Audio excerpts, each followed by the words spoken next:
안녕하세요. 서울에 살고 있는 곧 40이 되는 여자입니다. 저에겐 형님 한 명과 동서 한 명이 있었는데요. 오늘 소개해드릴 사연은 그 두 사람의 이야기입니다.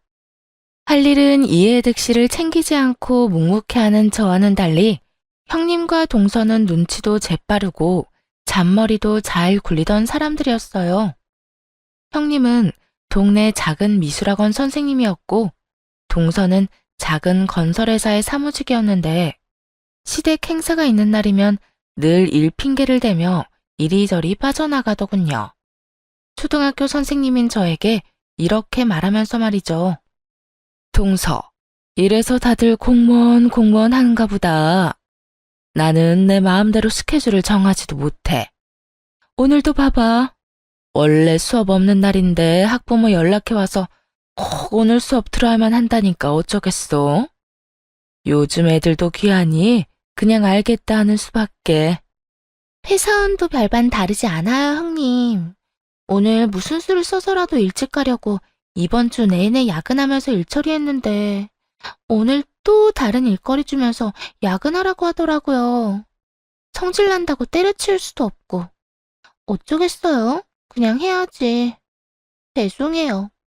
오늘도 둘째 형님만 고생하시겠네. 단톡방에 올라오는 늘 같은 변명에 저는 화가 나지도 않는 지경이었죠. 혼자 일을 하는 것이 힘들긴 했지만 그렇다고 저도 핑계를 대며 가지 않게 되면 시모 혼자 고생할 것이 뻔하니 또 그럴 순 없겠더군요. 두 사람은 얄미웠지만 시모는 저와 성격이 꽤 잘 맞는 분이었습니다.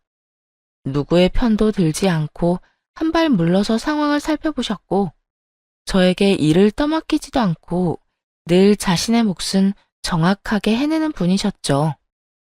그날도 마찬가지였어요. 형님과 동서는 주말인데도 불구하고 일 핑계를 대며 낮 시간엔 머리카락도 보이지 않았고 시모와 제가 늘 그렇듯 일을 분담하여 준비를 서두르고 있었습니다. 매번 애들이 바쁘니 너 혼자 고생하는구나. 아니에요. 어머님이 워낙 손이 빠르셔서 제가 할 일도 별로 없는걸요. 나야 늘 하던 일이니까 몸에 익어서 그렇고 너는 아니지 않니? 처음엔 다들 와서 돕는 척이라도 하더니 1년쯤 전부턴 바쁘다는 핑계로 다 준비해 놓으면 얼굴만 비추고 가버리니 같은 변명도 한두 번이지 어찌 그리 변명도 성의가 없는 것인지. 정말 바쁠 수도 있고 아니면 다른 일이 있겠죠. 너무 놓여 마세요. 처음엔 저도 좀 힘들긴 했는데 저도 3년 하다 보니까 이제 적응이 돼서 그렇게 힘들진 않아요. 둘째 네가 벌써 시집 온 지 3년이나 된 게야? 세월 참 빠르구나. 에휴, 어쨌거나 네가 좀 더 고생 좀 해주려무나. 내가 죽기 전엔 이 제사 다 없애주고 갈 터이니 우리 다 죽고 나면 너희는 편히 살아. 일이 고돼도 시모가 마음을 저리 헤아려 주니 위로가 되더라고요. 말 한마디에 천냥 빚을 갚는다더니 가끔 시모가 하는 공감과 위로의 말이 좋았습니다. 그렇게 시모와 이런저런 이야기를 하며 준비를 끝내고 나니 동서가 먼저 그 뒤를 형님이 따라 들어오더군요. 그리곤 약속이라도 한 듯 두 사람 다 봉투를 내밀더라고요. 수고비라면서요. 동서, 수고했어.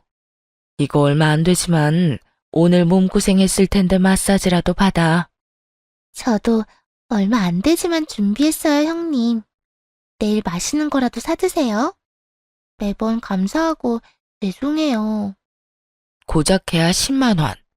누굴 거지로 하는 것도 아니고 매번 얼마 되지도 않는 봉투로 인사치레는 충분히 했다고 생각하는 두 사람이 그날따라 얄밉더라고요.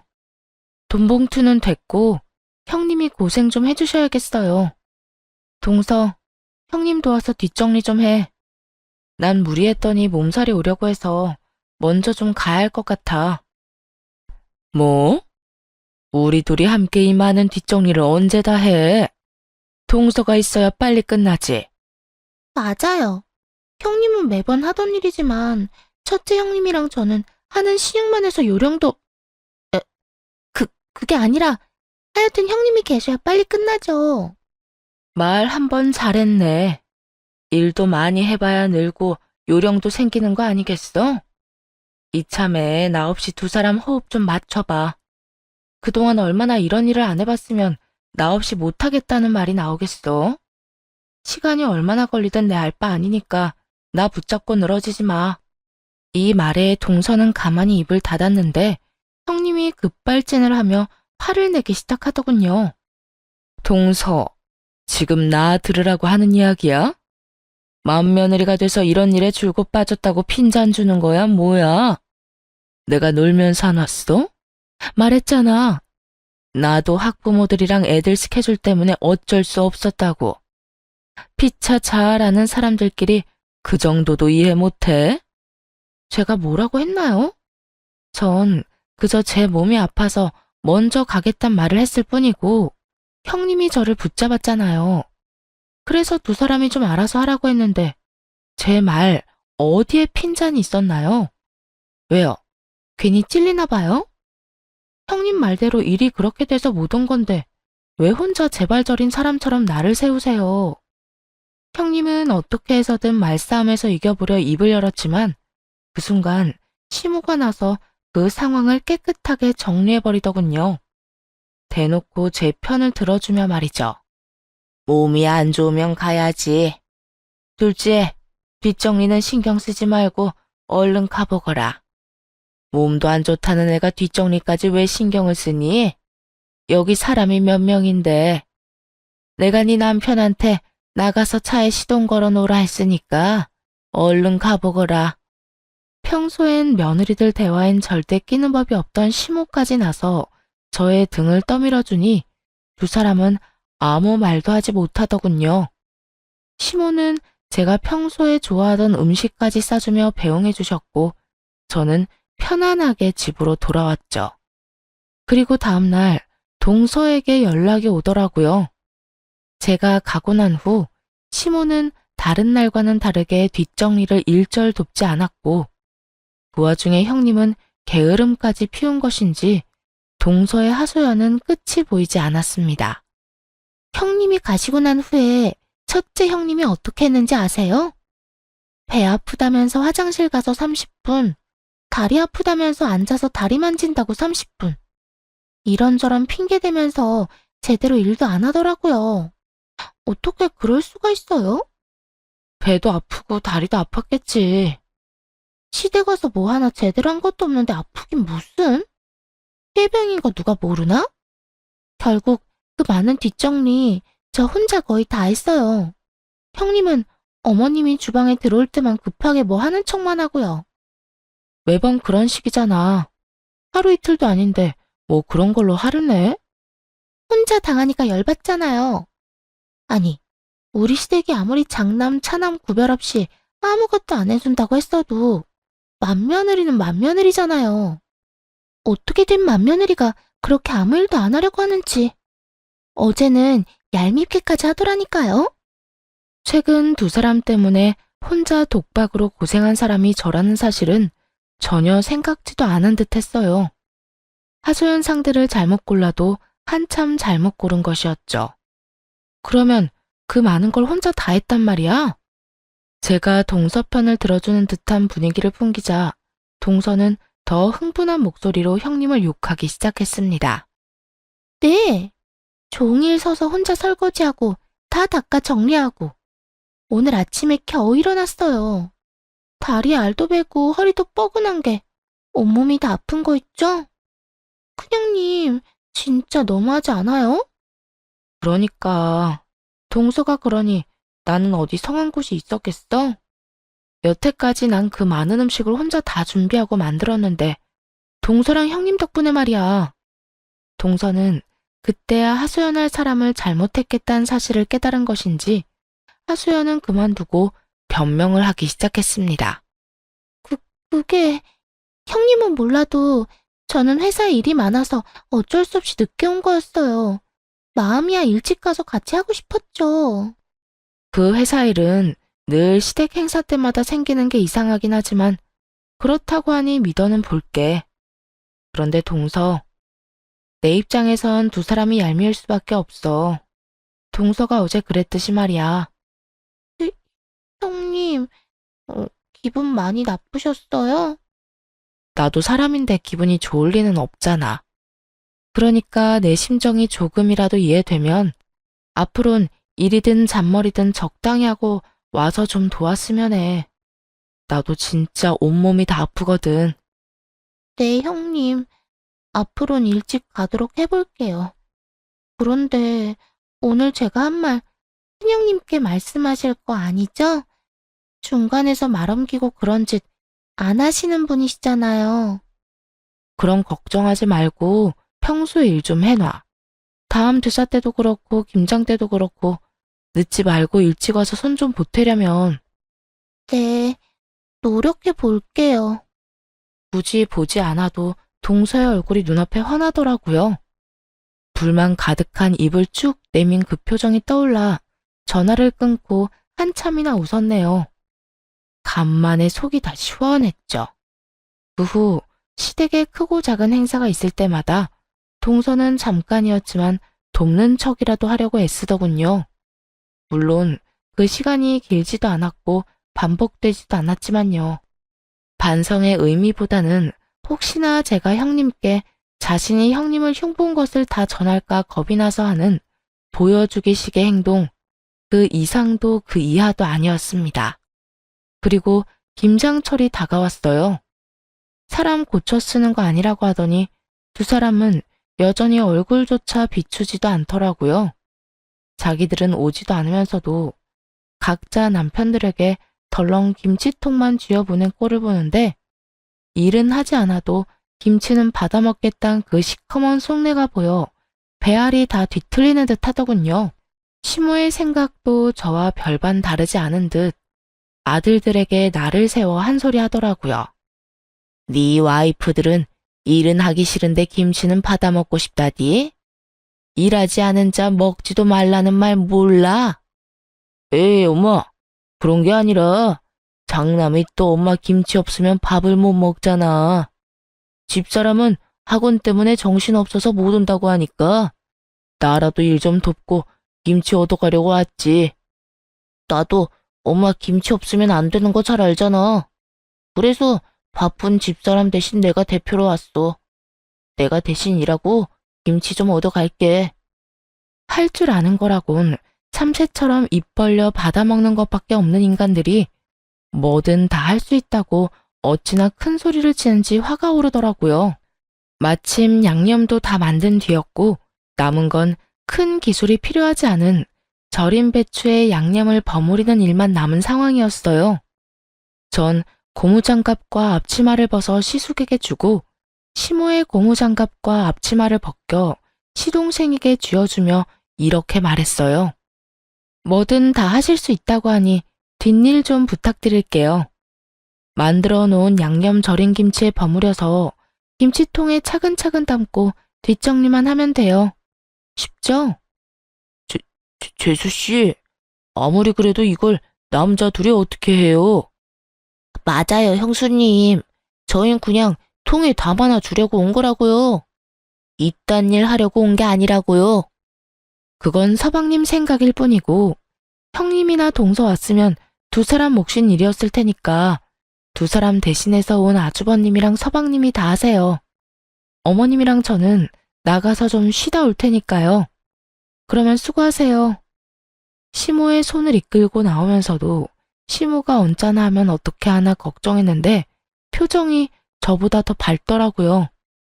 속이 다 시원하다는 듯 유쾌하게 웃으시는데 걱정이 싹 날아가며 처음으로 고부관계를 내려놓고 사람 대 사람으로 대하며 좋은 시간을 보냈습니다. 아침부터 이것저것 준비하느라 밥도 제대로 먹지 못했던 터라 값비싼 고깃집에 가서 배도 채우고 경치 좋은 곳으로 가 커피도 한잔 했고요. 쉴 새 없이 수다도 떨다 보니 밤이 다 되어서야 시댁으로 돌아가게 되었죠. 죽이 되든 밥이 되든 이번 김장은 망했다는 생각으로 돌아가니 각자 남편에게 연락을 받고 온 형님과 동서가 일을 다 끝내고 소파에 앉아 저희를 기다리고 있더라고요. 부부싸움이라도 한 것인지 남자들은 보이지도 않았고 두 사람은 사전에 계획이라도 세운 듯 동서는 시무를 데리고 방으로 들어가 버리고 형님은 저를 데리고 작은 방으로 가더군요. 동서, 이게 뭐 하는 짓이야? 남자들이 뭐 할 줄 아는 게 있다고 그 사람들한테 일을 다 떠넘기고 나가버리면 어떻게 해? 그걸 그렇게 잘 아는 사람이 남편 손에 김치통만 덜렁 쥐어서 보냈어요? 일 대신하라고요? 일을 하기 싫으면 김치 욕심이나 내질 말지. 형님이야말로 그게 무슨 치사스러운 짓이에요? 뭐? 치사? 욕심? 무슨 말을 그렇게 해? 어차피 김장 넉넉히 하는데 우리한테 나눠줘도 되는 거잖아. 동서네가 일일이 가져다주는 수고스러움이라도 덜어줄까 해서 남편이라도 보내줬으면 고마워할 줄 알아야지. 어디서 끝까지 큰 소리야? 형님이야말로 끝까지 뻔뻔하네요. 바빠서 못 온다는 사람이 남편 전화에 이렇게 달려와서 김장도 끝내고 뒷정리까지 한 걸 보니 바쁘다는 말은 다 거짓말이었나 봐요. 그건 때마침 오기로 한 애가 못 온다고 해서 겨우 시간 내서 온 거라고. 그걸 지금 믿으라고 하는 말인가요? 형님은 제가 바보라도 되는 줄 아나 봐요. 저 바보 아니거든요. 누가 동서 보고 바보라고 그랬어? 사실을 사실대로 말했을 뿐인데 왜 자학을 하고 그래? 사실은 무슨 거짓말인 거 다 알고 있어요. 매번 거짓말로 넘어가는 거 뻔히 알면서도 눈 감아줬으면 최소한 통만 쥐어서 보낼 생각은 말았어야죠. 사람 약 올리는 것도 아니고 그게 뭐 하는 짓이에요? 동서, 평소에 쌓인 게 많은 건 알겠는데 지금 너무 버릇없다는 생각은 안 해? 완전 하극상이지 하극상. 내가 서열로 보나 나이로 보나 동서보단 윗사람이야. 아무리 기분이 상했다고 해도 예의는 갖추란 말이야. 예의를 그렇게 중시하는 사람이 나이 많은 시어머니는 죽어라 일하는데 이때껏 코빼기도 안 비쳤던 거예요? 그런 말을 하려거든 평소에 행동이나 똑바로 하고서 하세요. 그딴 식으로 굴어놓고 이제 와서 위계질서 같은 것 따지면 그 말이 와닿기나 하겠어요? 코빼기도 안 비쳤다니. 나도 그렇고 막내 동서도 그렇고 바쁘기 전에는 누구보다 일찍 와서 일 도맡아서 했어. 이거 왜 이래? 전 그게 언제적 이야기인지 기억도 안 나는데 형님 기억력은 참 남다르네요. 하여튼 전 앞으로도 이런 식으로 형님이나 동서가 치사하게 굴면 똑같이 치사하게 굴 거니까 그런 줄 아세요. 한치의 양보도 없었던 말다툼을 끝낸 후 집으로 돌아가려고 하니 두 사람은 제 몫의 김치는 따로 챙기지도 않았더라고요. 기대도 하진 않았지만 기분이 나쁜 건 어쩔 도리가 없더군요. 이미 형님과 한 차례 실랑이를 하느라 기운이 다 빠져 그냥 집으로 돌아가려는데 시모가 저를 붙잡고 형님과 동서에게 한 소리 하기 시작했죠. 너희, 이게 뭐 하는 짓이야 도대체? 마무리는 너희가 했을지 몰라도 밑작업이랑 양념은 둘째가 다 고생해서 만들었다. 그동안 너희 입에 들어갔던 김치도 마찬가지인데 어찌 이렇게 애들이 마음을 좁겠어? 시모는 호통을 치며 김치를 다시 배분해 나눠주었고 두 사람은 아무 말도 하지 못한 채 그 상황을 지켜만 보더군요. 내 이때껏 두 사람이 뭘 하든 너희들이 일이니 아무 말 안 했는데 이런 짓은 좀 너무하지 않니? 양심도 생각도 없는 동물도 아니고 앞으로 이런 치사한 짓은 하지도 말거라. 알겠어? 단순히 김치만 두고 하는 말이 아니었습니다. 시모는 이때껏 있었던 일을 다 지켜보고 있었다는 의미를 담아 말했고 두 사람도 그 숨은 뜻을 모를 리가 없었죠. 하는 수 없이 두 사람은 저에게 억지 사과를 하고 집으로 돌아갔고 그 후 앙심을 제대로 품었는지 하는 척만 하는 신용은 점점 더 심해지더군요. 고생스럽긴 했지만 시모와 성격이 잘 맞는 편이라 시댁에 갈 때마다 고부 갈등은 없다는 걸로 위안을 삼곤 했습니다. 그러던 어느 날 집에 혼자 있던 시모가 화장실에서 넘어지는 일이 일어났어요. 다행히 큰일은 없긴 했지만 아찔한 순간이었네요. 시모는 넘어진 즉시 두 아들에게 먼저 연락을 했다고 하더라고요. 시숙은 장남이고 시동생은 그나마 제일 가까운 곳에 살았던 터라 먼저 생각이 났다고 했어요. 하지만 두 사람은 전화조차 받지 않았고 형님과 동서도 마찬가지였죠. 결국 시모는 남편에게 연락을 했고 곧장 가지 못하는 남편이 저에게 연락을 주어 제가 바로 병원으로 가게 되었습니다. 어머님, 괜찮으세요? 많이 놀라셨죠? 괜찮아. 그냥 조금 삐끗했다고 하더구나. 그나저나 또 너만 고생시켜서 어째? 학교에 있던 거 아니었어? 괜찮아요. 마침 수업도 없기도 했고 다른 선생님께 잘 부탁하고 나왔어요.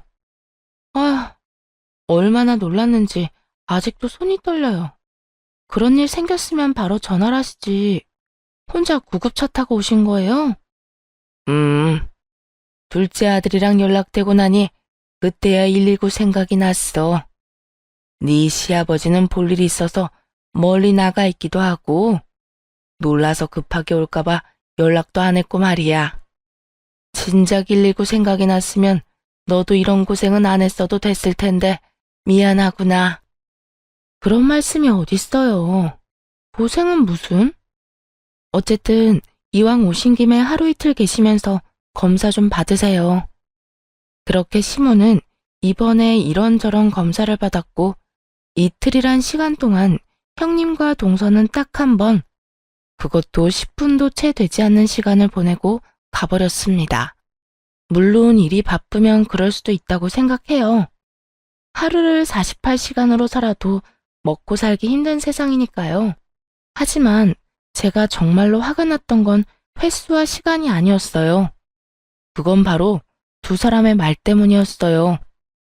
동서, 미리 말하는데 난 어머님 평가는 못 해줘.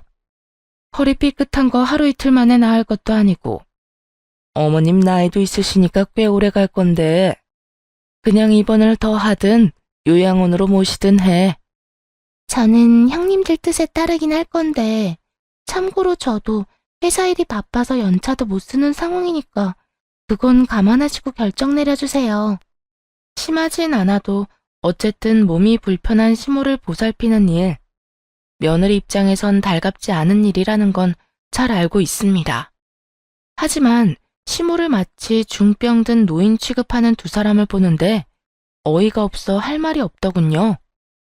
그 와중에 어떻게 해서든 피해를 보지 않으려 미리 선수를 치는 모습은 저를 더더욱 화나게 했죠. 형님, 요양원이라뇨.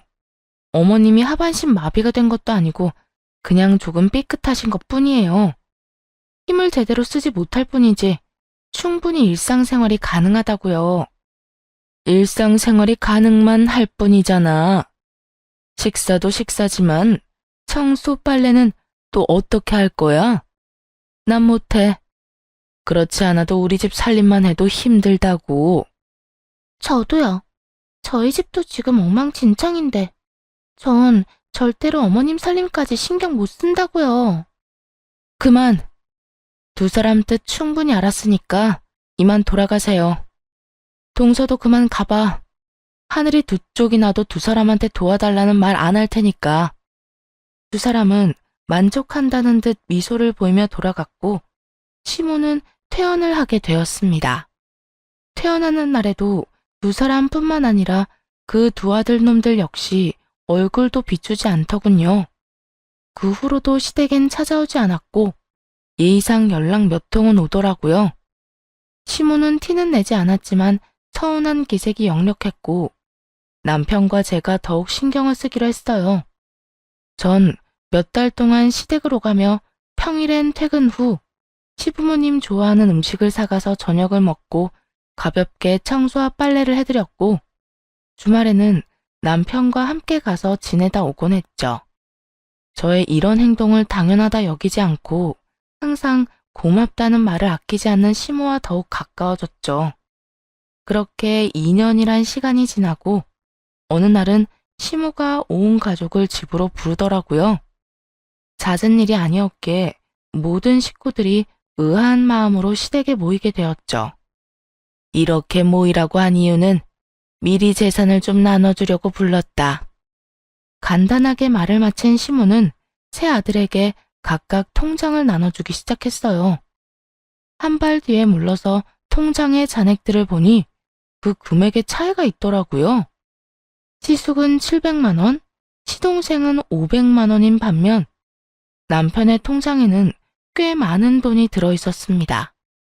시숙도 남편의 통장 금액을 본 듯 언성을 높이며 시모에게 따지기 시작하더라고요.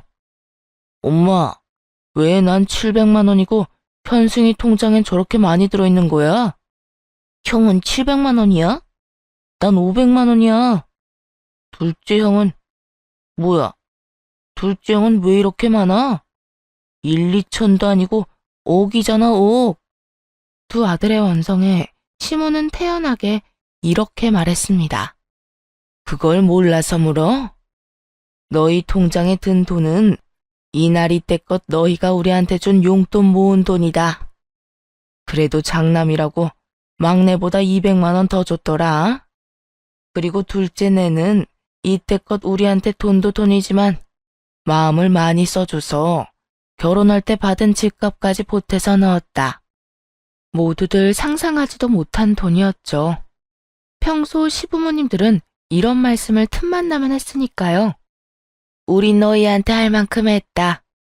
이날 이때껏 키워주고 공부도 원하는 만큼 다 시켜줬고 결혼할 때 집도 적은 돈으로 가지게 해줬으니 말이다. 그러니 더는 우리한테 기대하지 마라. 남은 우리 돈은 우리가 알아서 다 쓰고 죽을 것이니 잘 보이려고 애쓰지도 말거라. 물론 처음엔 형님과 동서는 이 말을 믿지 않고 시댁 행사에 잘 참여하며 한 푼이라도 더 뜯어내보려고 노력했었습니다. 하지만 시부와 시모는 이 말이 100% 진심이라는 듯 하나둘 처분하신 돈으로 여행도 다니고 병원도 자주 오가며 돈을 아끼지 않고 쓰셨어요. 저 이야기도 반복해서 하시기도 했고요. 작정하고 한번 쓸 때마다 꽤 큰 돈을 쓰는 시부모님들을 보며 그 추세라면 물려받을 것이 없다고 생각한 형님과 동서는 그때부터 시댁 일에 손을 놓기 시작했던 것이었죠.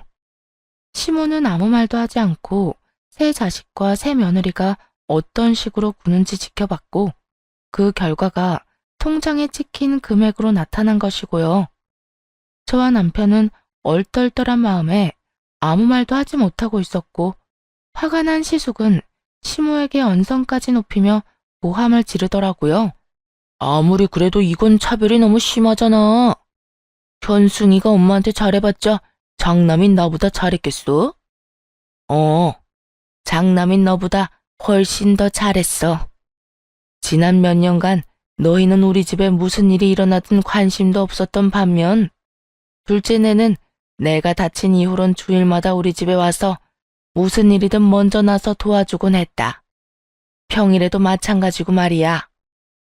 그건 우리도 마음으론 100번, 1000번 더 오고 싶었다고. 그런데 일이 바쁜 걸 어떡해? 둘째네는 둘 다 집에서 노는 애들이니? 쟤들도 일하고 바쁜 애들이야. 그리고 평소에는 그렇다고 쳐도 집안 행사에라도 너희가 똑바로 참석이나 한 적이 있니? 매번 이런 핑계 저런 핑계만 댔지. 핑계가 아니라 진짜 바빴다니까. 어쨌든 참석 안 하는 건 너희 마음대로 했듯 우리 재산 우리 마음대로 주겠다는 거니까 더는 군말하지 마. 시모의 말에 시숙은 말을 잇지 못했고 시동생 역시 입이 10개라도 할 말이 없는 상황이었죠. 화는 나지만 그 누구도 쉽사리 나설 수 없는 그 상황에 형님이 나서 급하게 반성하는 척을 하더라고요. 어떻게 해서든 시모의 마음을 돌려보려 갖은 애를 쓰며 말했죠. 어머님, 저희가 이때껏 너무 무심했던 거 인정해요. 그건 정말 죄송하게 생각한다고요. 아무리 그렇다고 해도 이건 차별이 너무 심하잖아요. 차별? 네가 한 짓은 생각지도 않고 차별이라고 말을 하고 싶은 게야? 저도 제 나름대로 최선을 다했다고요. 최선? 맏며느리라는 게 뭐 하나 앞장서서 하기는커녕 어떻게 해서든 일 한 번 안 하려고 잔머리만 굴리는 거 내가 몰랐다고 생각하니? 너 하는 꼬락선이 보기 싫어서 이때까지 집에 안 오는 것도 아무 말도 안 하는 거였다. 시모는 그간의 서운함을 쏟아내듯 숨 한 번 쉬지 않고 형님을 몰아붙이더군요. 형님은 억울하다는 표정으로 시모를 바라보았고 상황을 지켜보며 타이밍을 노리던 동서가 용서를 구하기 시작했죠. 어머님, 저희가 다 잘못했어요. 앞으론 둘째 형님네보다 더 잘할 테니까 저희한테도 기회를 좀 주세요. 기회는 몇 년 동안 충분히 줬다. 긴 시간 지켜보고 깊이 생각하고 내린 결론이니 긴 말 하지 마. 장남, 차남 구별 없이 다 안 주신다고 하셔놓고 이건 좀 아니잖아요. 어머님께서 이렇게 따로 챙겨둔 돈이 있다는 걸 알았다면 저흰 둘째 형님네보다 더 잘했을 거라고요. 돈 바라고 하는 효도가 무슨 의미가 있어? 그리고 둘째네는 우리가 이럴 줄 알고 그렇게 잘한 줄 알아? 뭐 좀 알았는지 누가 알겠어요? 말이야 바른 말이라고. 요즘 같은 세상에 누가 시댁일에 나서서 하고 싶겠냐고요. 특히나 맏며느리도 아닌데요. 너희 다 똑같이 아무것도 모르는 상황이었고 그 상황에서 둘째네만 우리한테 헌신적이었어. 난 줄 돈 다 줬고 더는 번복할 생각 없으니 얼른 다 돌아가. 속 시끄러워. 시모는 방으로 들어가 버렸고 형님네를 선두로 동서네까지 화가 잔뜩 난 채 나가버리더군요. 그땐 다신 시댁에 발길도 하지 않을 사람처럼 화를 내곤 가버리더니 그 후 시댁에서 일이 있을 때마다 누구보다 빠르게 와서 온갖 일을 스스로들 하더군요. 그 얼마나 속이 훤히 보이는 아부질인지 보는 제가 다 민망할 지경이었습니다. 시모 역시 같은 마음인지 어느 순간부턴 저에게 연락이 오더라고요. 아가, 오늘도 일찍 올 필요 없다. 천천히 볼일 다 보고 늦게 오거라. 네? 설마 형님이랑 동서 벌써 왔나요? 아침부터 와서 안 해도 되는 일까지 다 한다고 난리들이다. 진작 저렇게 좀 하지. 이제 와서 저런다고 달라지는 것도 없거늘. 하여튼 여기 상황은 이러하니 너까지 와서 힘쓸 필요 없어. 네, 알겠어요. 그러면 시간 맞춰서 갈게요. 그래, 정 바쁘면 안 와도 되니까 여긴 너무 신경 쓰지 마. 이렇듯 완벽하게 제 편이 되어버린 시모와 뒤늦게 효도하는 척을 하는 형님과 동서 덕분에 편안한 시집살이가 시작되었습니다. 혹시나 제가 일손을 거들지 않는다고 화를 내면 어쩌나 했는데 두 사람은 오히려 늦게 오는 제가 더 달가운 분위기였어요. 제가 늦으면 늦을수록 자신들이 더 점수를 딸 수 있을 거라 착각하는 듯했죠. 그 헛수고를 언제까지 하려나 했더니 1년도 채 되지 않아 두 사람은 약속이나 한 듯 돈 타령을 하기 시작했습니다. 그날은 아무 날도 아닌데 형님과 동서가 아침부터 시댁을 찾아왔더군요. 마침 주말이었던 터라 저흰 늘 하던 대로 시댁에서 하루 자고 일어난 참이었죠. 척 보아도 작정을 한 얼굴이었는데 훤히 보이는 속내만큼이나 말 또한 돌리지 않고 바로 본론을 꺼내놓더라고요. 어머님도 잘 아시죠? 요즘 애들 유학은 기본이라는 거. 그래서 어머님 장손도 유학을 보내려고 하는데 아시다시피 저희가 그만한 여유가 없어요. 아버님이랑 어머님께서 좀 도와주시면 안 될까요? 그러니까 네 말은 네 아들 유학비를 우리한테 부담해라. 이 뜻이야? 네, 부탁 좀 드릴게요. 여유가 없으신 것도 아니고 여유 되시잖아요. 그리고 집안에 장남이랑 장손이 잘 돼야 좋은 거 아니겠어요? 우리 아들이라서 하는 말이 아니라 앞길만 잘 닦아주면 훨훨 날 수 있는 애라고요. 아무리 부모 욕심은 끝이 없다지만 정규 수업도 잘 못 따라가서 성적은 늘 하위권에 과외란 과외는 다 하고 있는 걸 아는데 외국에 보낸다고 한들 뭐가 달라질까 싶더군요. 시모의 생각도 저와 별반 다르지 않았는지 형님에게 따끔하게 한 소리 하더라고요. 네 아들 영어는 제대로 할 줄이나 아니? 가서 배우는 것도 기본적인 건 할 줄 알아야 보내는 거지. 한국말도 제대로 못 알아들어서 하루가 멀다고 학교에서 연락 오는 애를 외국에 보내서 돈만 가져다 버릴 셈이야? 그러니까 유학이라도 보내보려는 거예요. 한국에서 적응 못하고 시간 낭비할 바엔 유학이라도 가면 더 넓은 세상도 보고 귀도 트일 거 아니에요. 귀가 트이기는 입도 한번 못 대고 집구석에 처박혀 있다가 돌아오겠지. 나도 이렇게 훤히 보이는데 너는 네 아들을 몰라도 너무 모르는구나. 이상한 소리 하지 말고 품에 끼고 있으면서 인간부터 만들어. 시모의 말에 비웃음을 픽 하고 뱉어낸 동서는 급하게 헛기침을 하더니 자신의 본론을 꺼내놓더라고요. 어머님, 막내 아들 좀 도와주셨으면 해서 찾아왔어요. 대체 뭘 도와달란 말이니? 어머님 막내 아들이 요즘 회사 생활을 너무 힘들어해요. 얼마나 스트레스가 쌓였으면 하루가 멀다고 술만 마시고 들어오고 입맛도 없는지 밥도 제대로 못 먹어요. 저러다 사람 잡겠어요. 그래서 하고 싶은 말이 뭐야? 네 남편이 힘들어하는데 나한테 뭘 어쩌라고 이렇게 서론이 길어? 아니, 요즘 일이 힘들어서 그러는가 사업 이야기를 계속 꺼내던데 좀 도와주시면 안 될까요? 많이도 아니고 가게 얻을 돈만 좀 도와주시면 저도 회사 그만두고 남편 도와서 열심히 꾸려볼게요. 사업? 그러니까 장사를 하고 싶다 이 말이지? 네, 커피 가게나 옷가게 아니면 음식점도 생각하고 있어요. 도와주시기만 하면 뭐든 열심히 할 수 있어요. 제대로 계획을 세운 것도 아닌데 돈부터 내놔라. 내가 너희 은행이라도 되는 줄 아는가 본데 어림도 없다. 그거야. 일단 투자만 해주시면 그때부터 제대로 된 구상을 하려고 했어요. 돈 해주신다고 확답만 주시면 사업 계획서 제대로 작성해서 보여드리면 되잖아요. 내 아들 내가 잘 아는데 그 녀석은 사업할 만한 그릇이 못 돼. 헛바람 넣지 말고 다니던 회사나 잘 다니게 해. 밥이라도 먹고 살려면. 어머님, 무슨 말씀을 그렇게 하세요? 어머님 막내 아들, 어머님이 생각하시는 것보다 야망이 큰 남자라고요. 그까짓 월급쟁이로 만족할 사람이 아니라고요. 네가 월급쟁이 남편으로 만족하지 못하는 거겠지. 그렇게 네 남편 사업시키고 싶으면 네 친정 가서 받아다 해. 우린 땡전 한 푼 없으니까.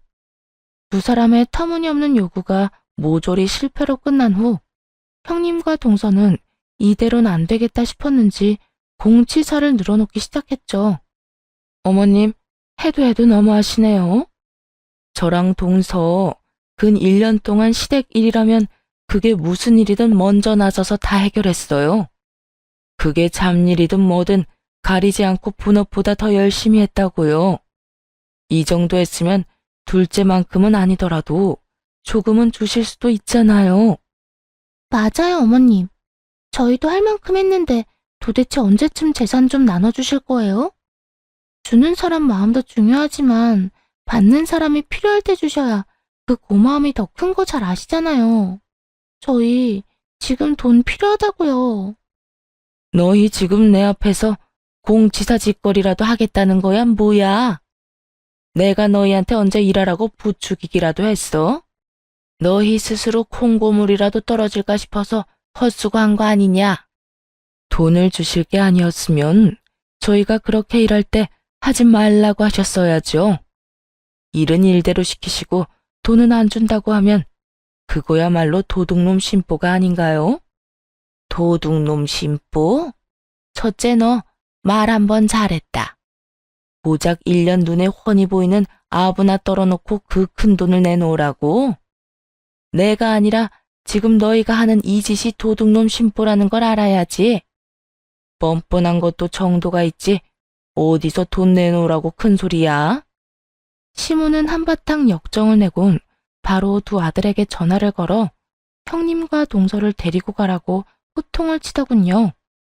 얼마 지나지 않아 두 사람이 시댁으로 들어왔고 시모는 더욱 화가 난 얼굴로 두 아들에게 고함을 내질렀습니다.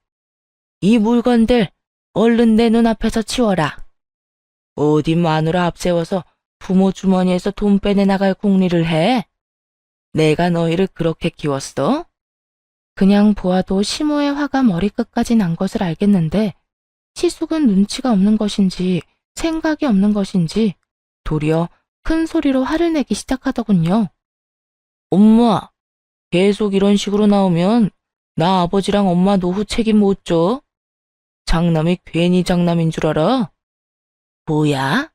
너 지금 나 협박하는 게야? 현실이 그렇잖아. 아버지나 엄마 지금보다 나이 더 먹고 힘 없어지면 어쩔 수 없이 나한테 기대야 할 텐데 그때 가서 얼마나 후회하려고 지금 이러는 거야? 맞아, 엄마.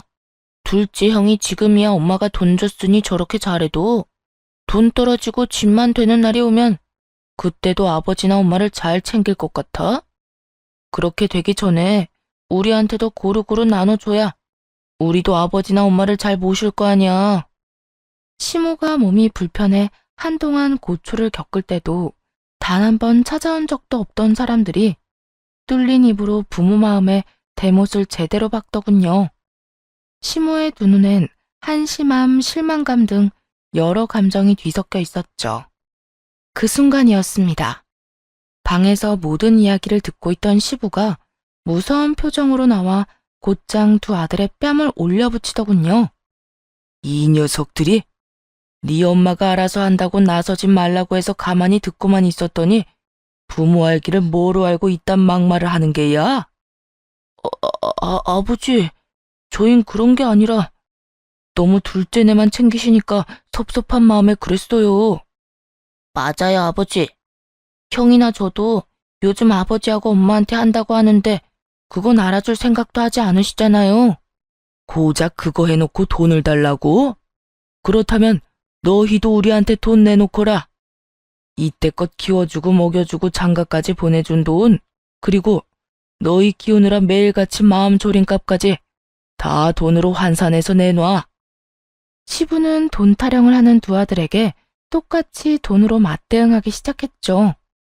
시숙은 물론이고 시동생까지 말문이 막혔는지 그저 원망스러운 눈빛으로 시부를 보고만 있더라고요.